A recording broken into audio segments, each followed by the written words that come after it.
welcome to this unboxing video of the MGX X901, the tiniest version of a hexacopter that I've got. I had the previous version, which was a little bit bigger and which was great to take outside shots. It was great against the wind, and it was pretty good for duration, although the batteries were pretty big, so I have a lot of them, of the bigger batteries. This one should have a smaller battery format, so that should be great for ease of transportation, because I want to bring those around with the other cameras to take high altitude shots, or at least somewhat altitude shots, not necessarily high. So, alright, let's go ahead and see what we have. This box I've already received a few last year, about a year ago. I had purchased two. I had checked out one just to make sure that everything was in the box. So the first one was good. It was also able to use a bigger transmitter that I've got with the other model that is bigger than this one, but this one hopefully will do the same range, and hopefully we'll be able to use a first-person view camera in order to not lose sight of it, because it's a little bit tiny for me to check out at a long distance. So also we have a special setup today. We've got two cameras for the unboxing, trying out the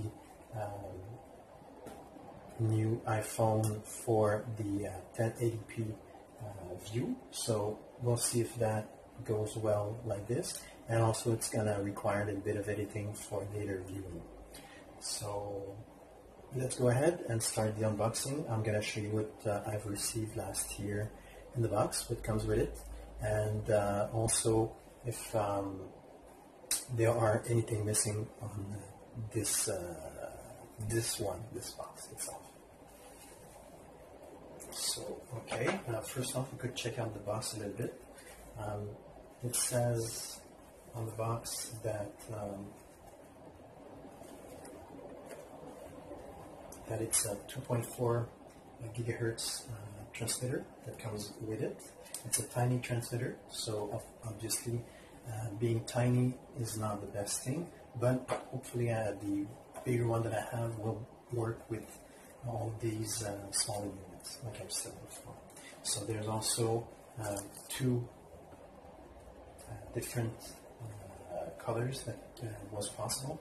I decided to choose the white version because at night, especially when you want to see the lights of your quadcopter or hexacopter, like in this one, it's easier to see through a white frame. So basically I've decided that anything I order that has lights on them to see, I'm gonna order them in white.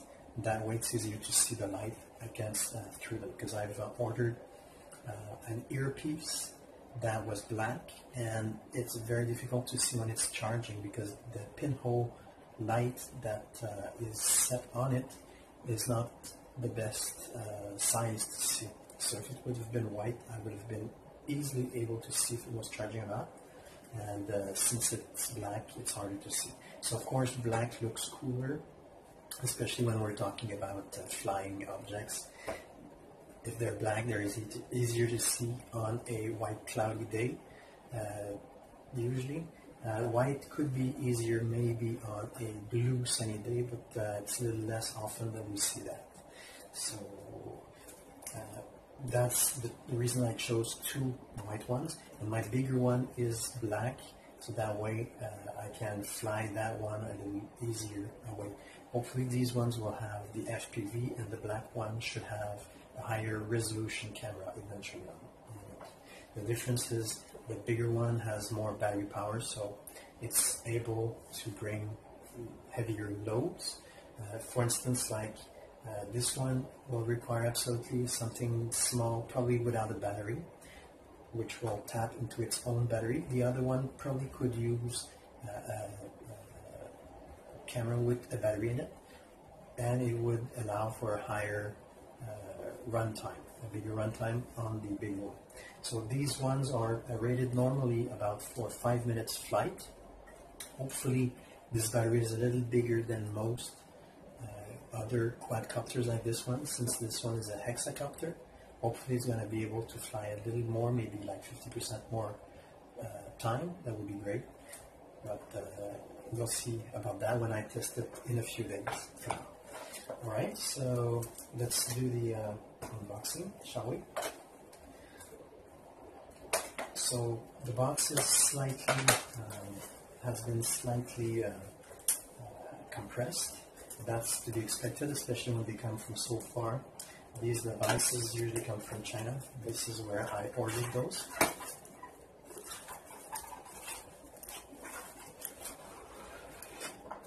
So this is the main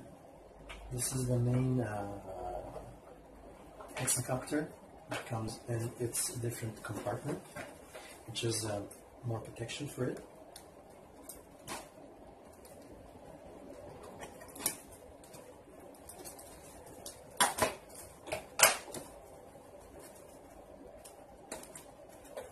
And here we should have the remainders of the accessories.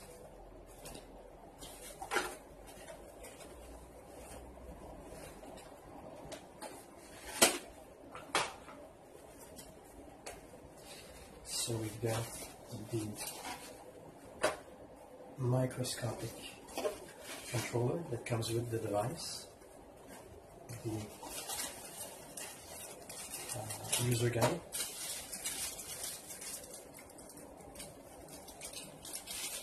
and we've got also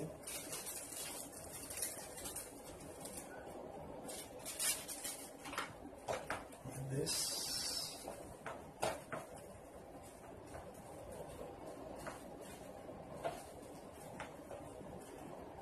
six replacement propellers that come with the device and the device charger, of course.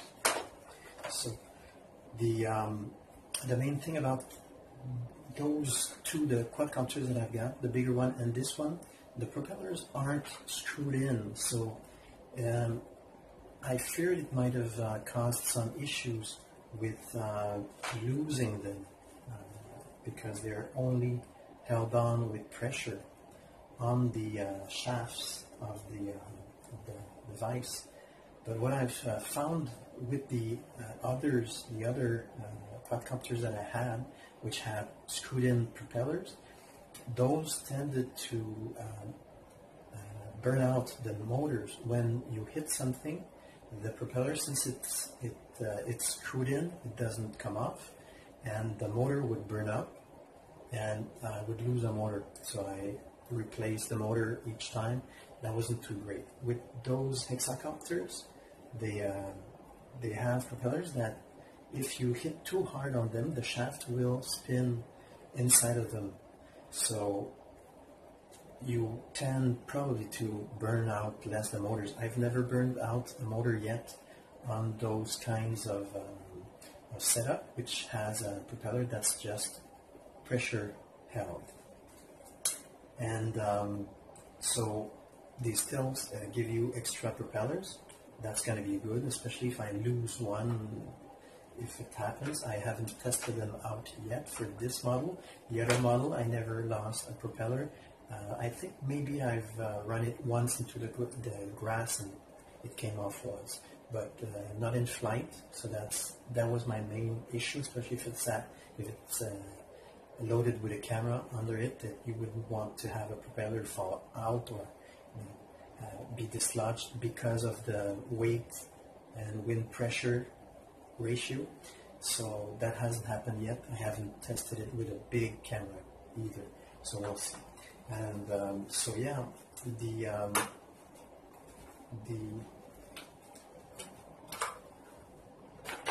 hexacopter is very well packed. I'm going to keep this box for transportation, so that way it won't be crushed in the bags. And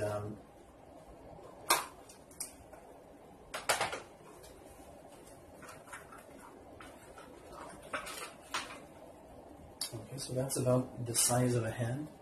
Pretty neat as a flying device that you can control. And also